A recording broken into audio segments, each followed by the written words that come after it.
તો દેશભરમાં 26 નવેમ્બરે સંવિધાન દિવસની ઉજવણી કરવામાં આવે છે.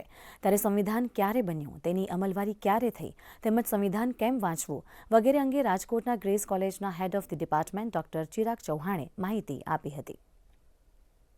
26 નવેમ્બર 1949ના રોજ સંવિધાન અપનાવવામાં આવ્યું, અડોપ્ટ કરવામાં આવ્યું.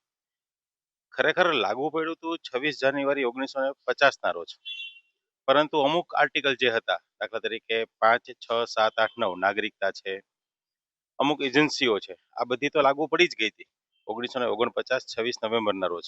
પરંતુ આખું બંધારણ જે હતું એ 26 જાન્યુઆરી 1950ના રોજ લાગુ કરવામાં આવ્યું હતું. અત્યારે એક મૂંઝવતો પ્રશ્ન પણ છે બધાને કે ખરેખર આ બંધારણ દિવસ છે કે કાનૂન દિવસ છે. તો 1949 થી લઈને 2015 સુધી એ કાનૂન દિવસ તરીકે ઉજવવામાં આવ્યો હતો. 2015 થી મોદી સાહેબે ડોક્ટર બાબા સાહેબ આંબેડકર ના 125મી જન્મ જયંતિ નિમિત્તે એને બંધારણ દિવસ તરીકે ડિક્લેર કર્યો છે. અને ત્યારથી એટલે કે 10 વર્ષથી આપણે આ દિવસને એટલે કે 26 નવેમ્બરના રોજ બંધારણ દિવસ તરીકે ઉજવીએ છીએ.